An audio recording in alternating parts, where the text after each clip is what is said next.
Okay, good morning everyone, and medyo mahaba-haba ang ating pag-uusapan ngayong araw na ito sapagkat we will be discussing first yung ating activity last Saturday, which is yung problems numbers 1 to 5.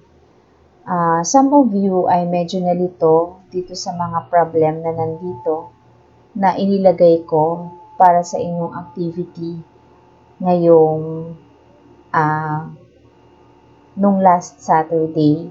So let's have some clarification regarding this program before we move on dun sa ating tinatawag na itong ating conditional statements na bagong lesson kay Java. Let's create, nakalagay dito, create a simple program that will accept name, address, and age of the student.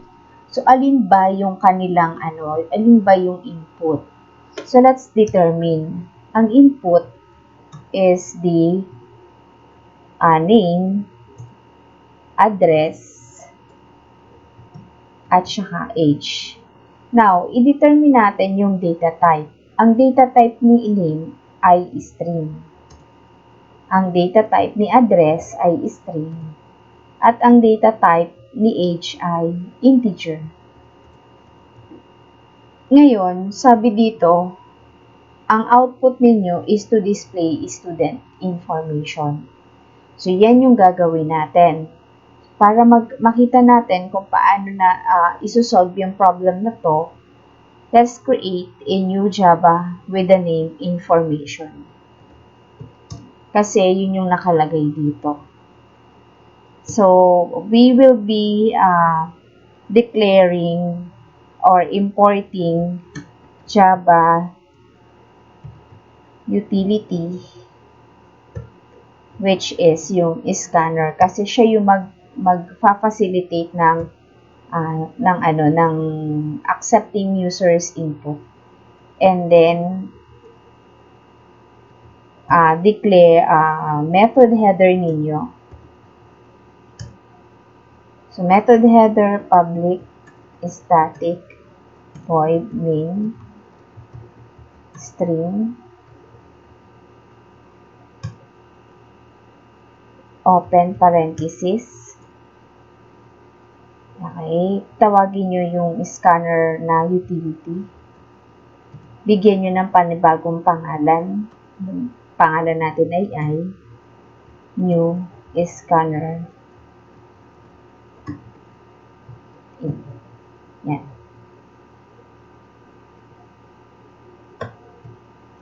Pagkatapos, mag-declare tayo ng variable para kay string name, para kay address. Pagkatapos, integer na age. Tapos niyan, ifa-facilitate nyo na yung getting input from the keyboard for your program to be more interactive. So, tatawagin mo itong .println enter your name.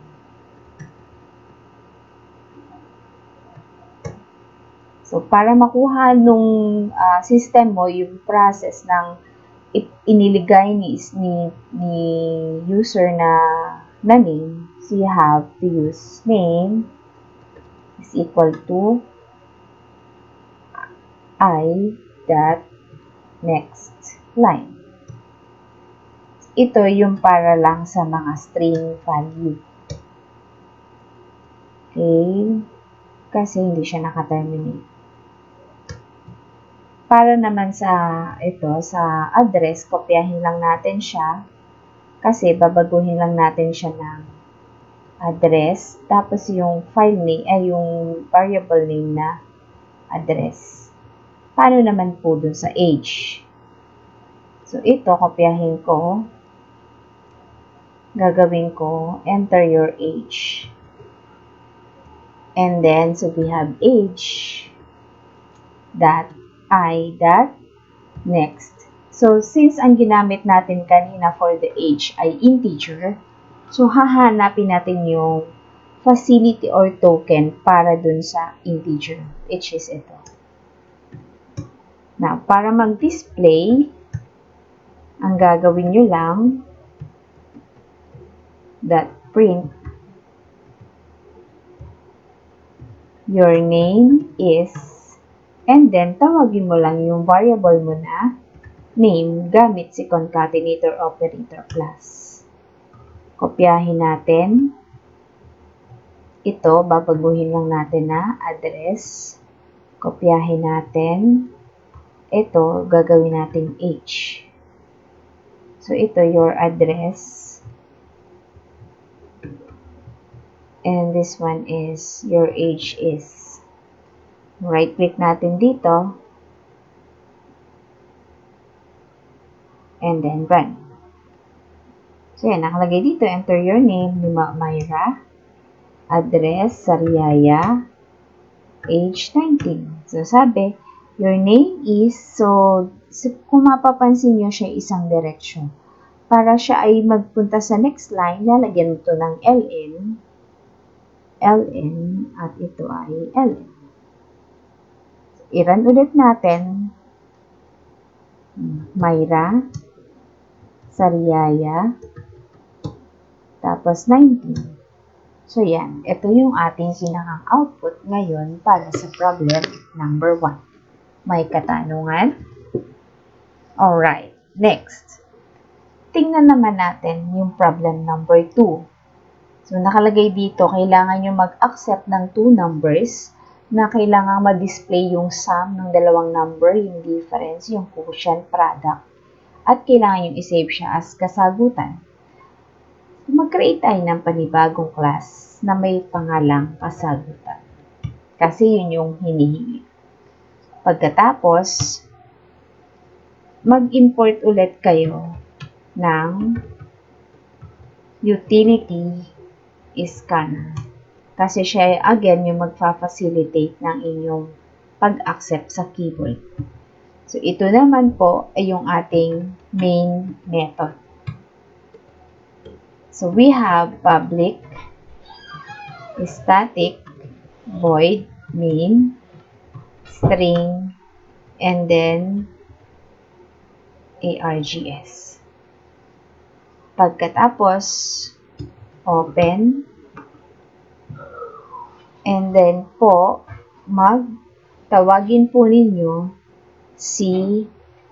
ang tatawagin nyo po ay yung mismong scanner to facilitate again the accept in the keyboard. We have a scanner input. Yun yung pangalan niya bago.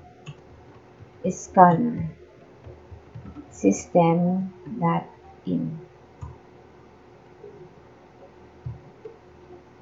Pagkatapos, magdi-declare tayo ngayon ng variable. So, integer, isipin lang natin ang halimbawa ngayon ang ilalagay ni user ay whole number, kaya integer yung value niya. Number 1 and number 2. Always remember, kasi meron akong nakalagay dito kung ano yung variable na gagamitin. Kapag wala, syempre, free will ninyo kung ano yung gagawin. So, we have prod for product, sagot for sum, and minus for difference. Kaya lang, si quotient, babaguhin ko siya. Kasi, gagawin ko siyang double. Kasi, diba, minsan, kapag nag-divide tayo ng 2 numbers, meron siyang remainder. So, ilalagay ko kasagutan ay double kasi may possibility na meron siyang decimal number. Tapos, get the input from the user. So, paano? System.out.print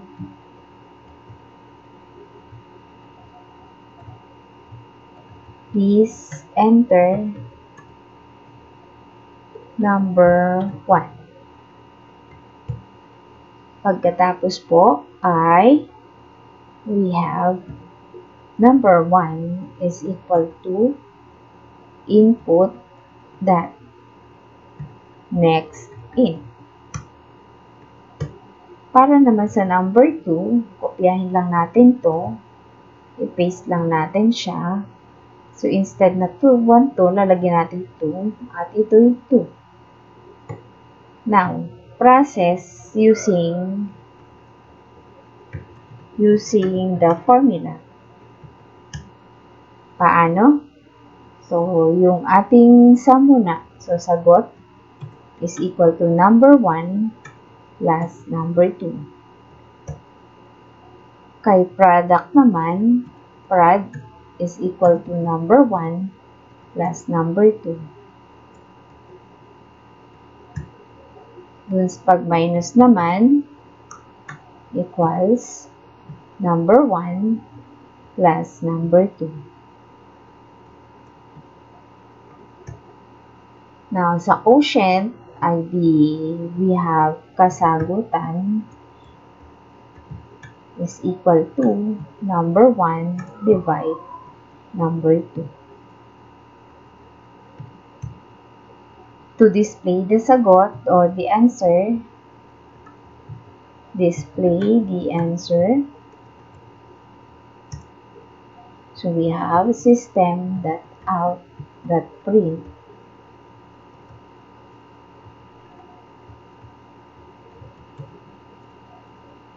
ang sagot sa numero. Kunin natin number 1. Mag-add ulit tayo at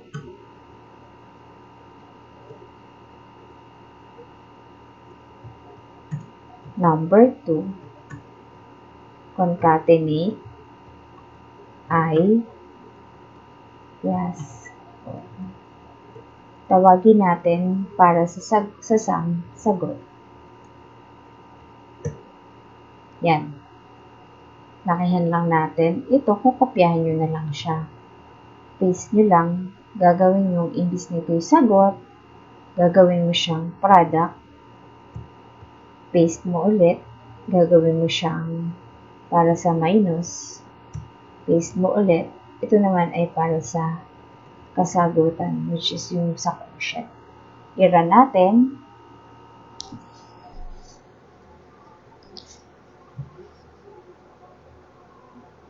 Yan, enter number 1. So, nakalagay dito ay, let's say, 45.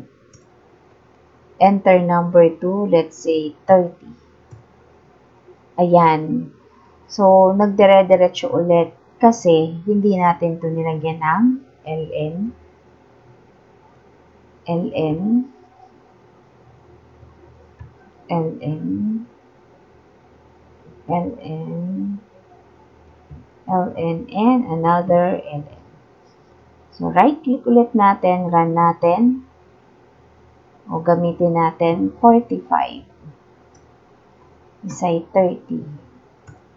So, ito na daw yung kasagutan. Okay.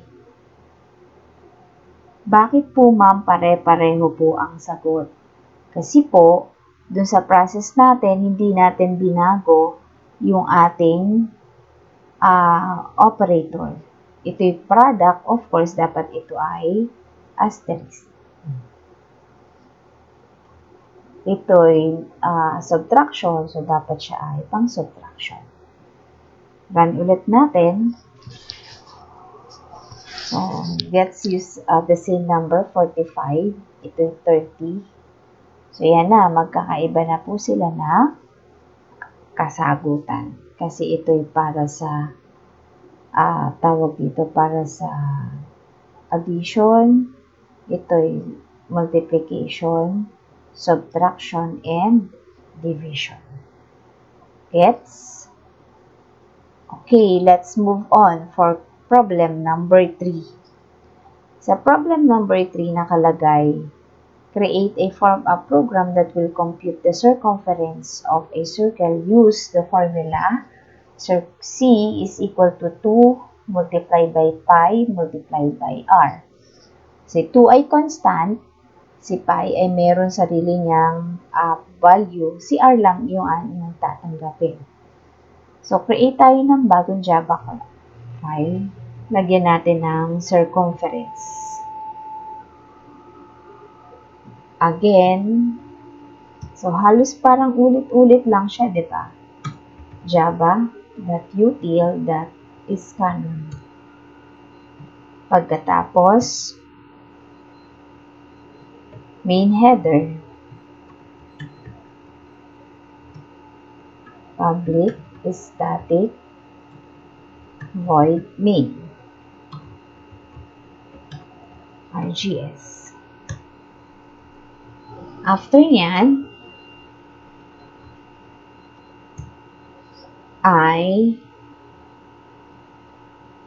of course, yung ating scanner, is equal to new scanner system.in. Pagkatapos, declare ng variable. So, since meron tayong si pi ay naka-constant, so we have double pi is equal to 3.1416.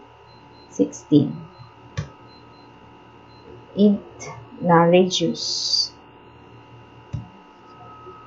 So, ito naman ay constant. So, pwede natin siyang gamitin na later on. Ganun din, double C for circumference. Tapos, get input from the user. So, system.out.print. Please input radius. LN. So, we have R is equal to I dot next A para sa token niya. Okay, let's process. C is equal to multiplied by pi multiplied by R. Display system.out.println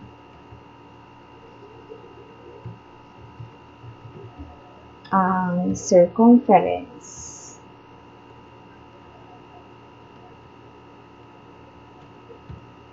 I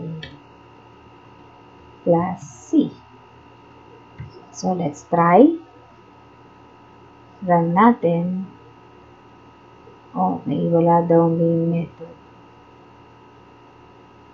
Tingnan natin.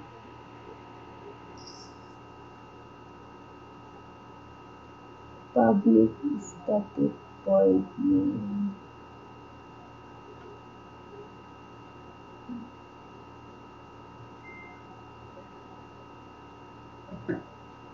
Run file.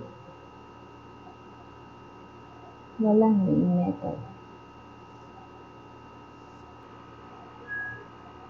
Okay. So, run natin. So, ang radius, let's say 50. So, ito yung sagot. 3.14. Okay, that's simple.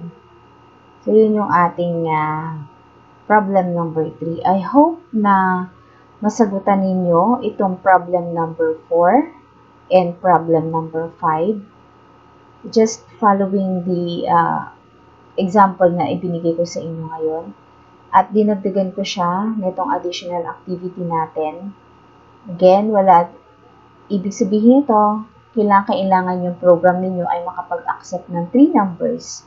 Yung 3 numbers na yun, i-add niya. Pagkatapos, ay kukunin niya yung average. So, i-add and then i-divide. Tapos, ipapakita ninyo kung ano yung kasagutan. Okay? Ang link ay isesend po sa inyong Schoology after. After this, ay magkakaroon na kayo ng lesson para sa inyong conditional statements in Java. Good evening, everyone. Our lesson for today is about the control structures. There are different kinds of control structures, such as we have the if else, and of course the switch. We are going to go through with these control structures for today. Here is our objective for today's lesson. You are going to use different kinds of decision control structures, which you need to be able to use them in your next activity. So when we are going to define control structure, it means that uh, it allows us to select and execute a specific block of code while skipping other sections. Which means to say, decision from the word itself, kinakailangan niya na mag-decide what to do right after the execution of the program. And this one is the example, or one of the example of decision control statement, the if statement. It specifies that a statement or block of code will be executed if and only if a certain Boolean statement is true. Meaning to say, you have to have a statement to be evaluated in a Boolean expression. So this is the general form or the syntax. If and then Boolean expression and then statement, or if Boolean expression and then the statement to be executed, they are enclosed in curly braces. This is how we are going to um, express the if statement. Now, if we have a Boolean expression here, the Boolean expression is the what we call the conditional statement to be evaluated by the program. So if it is true, it has a statement to be executed and then terminated. Otherwise, if it is false, it will not do anything. So this is an example of if statement. So we have initialize the grade, if grade, and then uh, system.out.print congratulations, or we are going to use this one. Always remember that uh, the Boolean expression is a part of a statement that it should be evaluated to a Boolean value. That means that the execution of the condition should either result to a value of true or false. Always remember as well that we have to indent the statement inside the if block. For example, we have here the Boolean expression, the curly braces, and then the statement should be indented. When we say indented, sorry, um, it must be moved here, and then curly braces. Next is the if-else statement. It is used when we want to execute a certain statement if the condition is true, and a different statement if the condition is false. Meaning to say, we have a statement, or your program should something to do if it is true. Otherwise, if it is false, there must be a something that your program must do. Say for instance, this is the syntax of if-else statement. If Boolean expression, statement, else statement, or it can also be written as if Boolean expression statement with a curly braces, else curly braces, and then another curly braces. So this is an example of a if-else statement. So let's write them in your program. Let's click new, and then let's save it as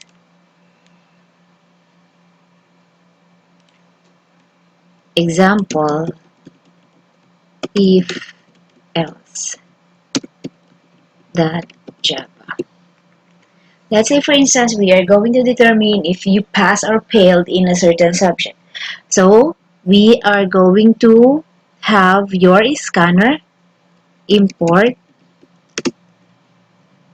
java.utilities scanner, and then public class, your name, example, if else, open parenthesis, and then your main header, public static void main.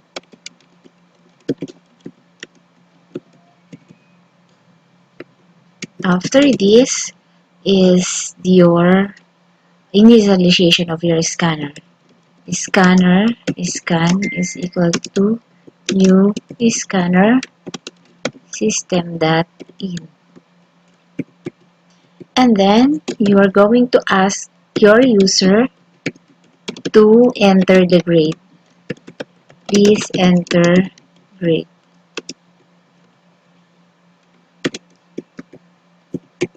Of course, the grade is integer.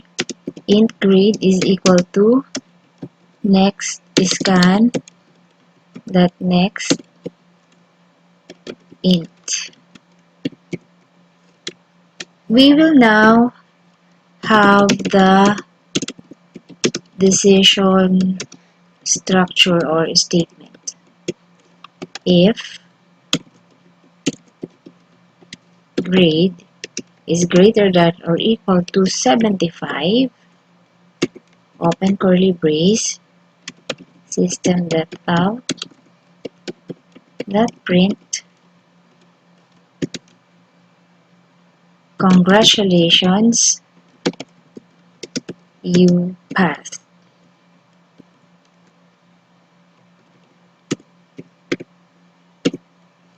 And then, if the grade is lower than 75, so we will have the else condition, or the else. Let's copy the system.out.print, and we are going to change it with sorry you failed. So let us try to run this program. Let's save it with your command prompt open. Let us call Java example if else .java. Okay, there are no errors. So let us run it to determine the output. Let's say 70, and here you go. Sorry you failed. Let us run it again. Let us assume that we have 95. Congratulations, you passed. Did you get that? Alright, now let us move on with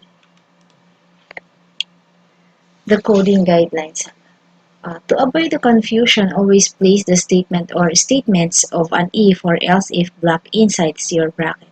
You can have the nested if blocks. This means that you can have either other if else block inside another if else block. Let's say for instance, we have here if and then open curly brace and then another if. So this is how it is written. We have the condition. If the statement is true, it has a statement to be executed. If it is false, we have the executed to be executed. Other than that, we have else if statement. So it is or it has an else clause of an if else block that can be another if else structures. The cascading of structures allows us to make more complex selections. So this is the what we call syntax or of the if else if statements. We have if boolean expression, the statement 1, else if boolean expression, statement 2 else, and then statement 3. For the flowchart, if the boolean expression is true, it has a statement to be executed. Otherwise, if it is false, it has it could have the do again another expression to be evaluated. If it is true, then another statement will be executed. If it is false, another statement will be executed. So let us have another example for that. Let's create new file and then save as, and then we have nested else if else if example dot java. So again, we'll be using the grade. Let's paste it. Let's change the name if else if example. So if the grade is greater than or equal to 75 and grade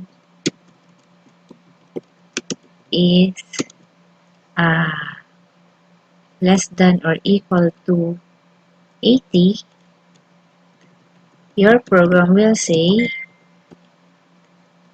you are okay, fair.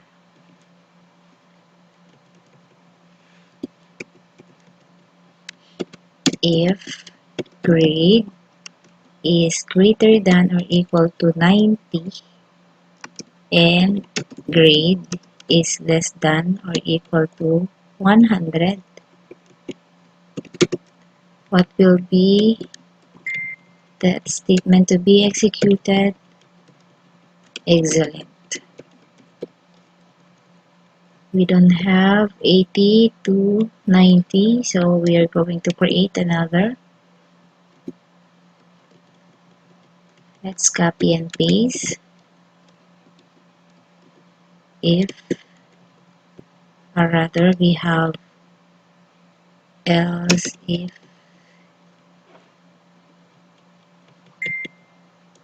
Let's see the else if.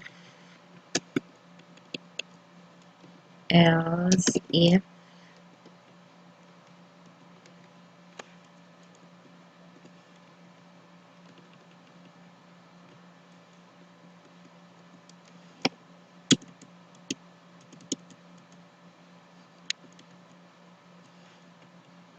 so open and close. Excellent. This will be 80 to 89. You are with the best. If else if grade is greater than 75 fair, else if it does not fall here, we have here the else condition. Let's save and then let us run.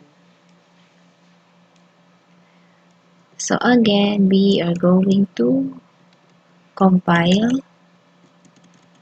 if else if example. So there are no errors, so let's try to run. Now if the grade is, let's say, 95, it must be excellent. So here, excellent. Another, if the grade is 83, your program must say you are the best. Again, let us run. If it does not fall here, let's say 70, meaning to say you failed. Okay, did you understand? Okay, let's move on. So we have, there are common errors when using the if statement. The condition inside the statement does not evaluate the Boolean value. Let's say, for instance, you just call if and then number. There are no any what do you call it, expression. So there are no expression to be evaluated. You just call number. So it is error.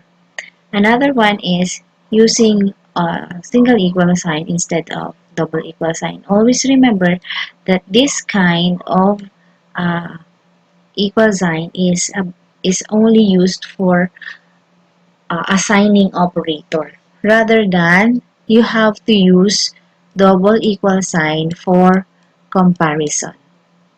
So instead of using this, it must be used the double equal sign. And yes, this should be written as this one. And of course, writing else if rather than this one. Always remember, we have write else if here. Next to the different control structure such as if, else, and if is the switch statement. This is another way to indicate that a branch is through the switch keyboard. So this has these different forms. We have the switch expression, the case selector, and it is terminated by a semicolon, the statement to be executed, and then break. And then case selector 2, the statement to be executed, and then break. And then uh, just like your if condition, we have the default, which is uh, something to do with else statement, and then break. So always remember that unlike if statement, the multiple statements are executed in the switch statement without needing the curly braces. Uh, when a case switch statement has been matched, all the statements associated with the case are executed. Always remember that the different relational operators such as and or and not is not used or is not being used here in the switch statement. And to prevent the program from executing statements in subsequent cases, we use the break statement. Alright, now let's have an example. Let's create new again and then type public class sample switch. So let us save this as sample switch.java. And then after this we have the public header, public static void name string js. And then let's try to choose system that out that print. Please enter your marital status. So we have switch and then marital status.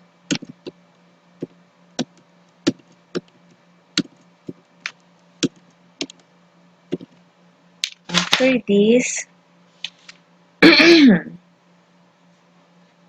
so if it is, let's say, character marital status is equal to new, let's have the import java.util.scanner. So in here we have to initialize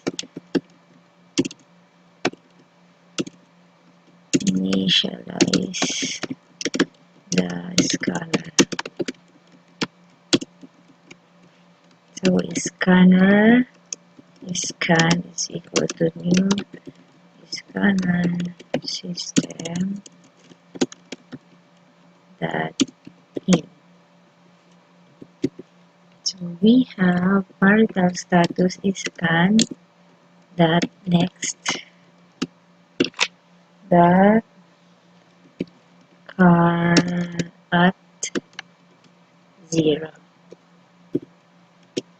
So switch marital status open curly brace, we have case s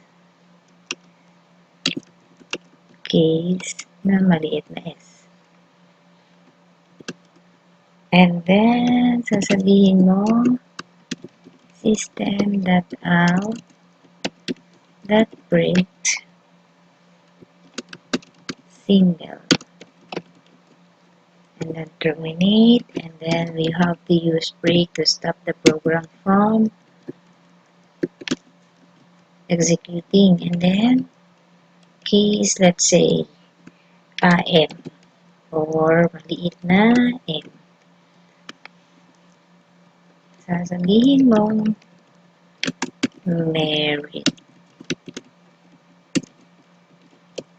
Let's copy again. Case divorce naman. For divorce. And then D. Maliit na D. Ito ay divorce. Now, if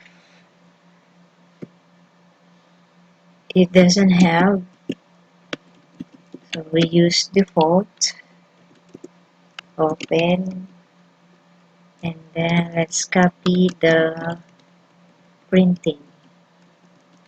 And then, sorry, invalid code.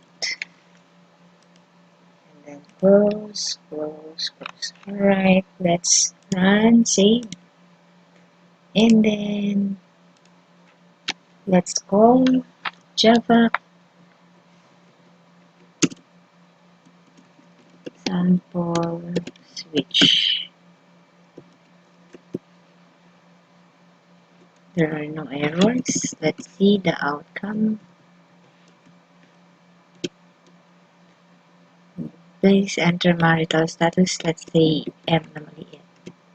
And then sabi niya married. Let's run it again. Sabi niya ay B na malaki. So, divorce. Did you get that?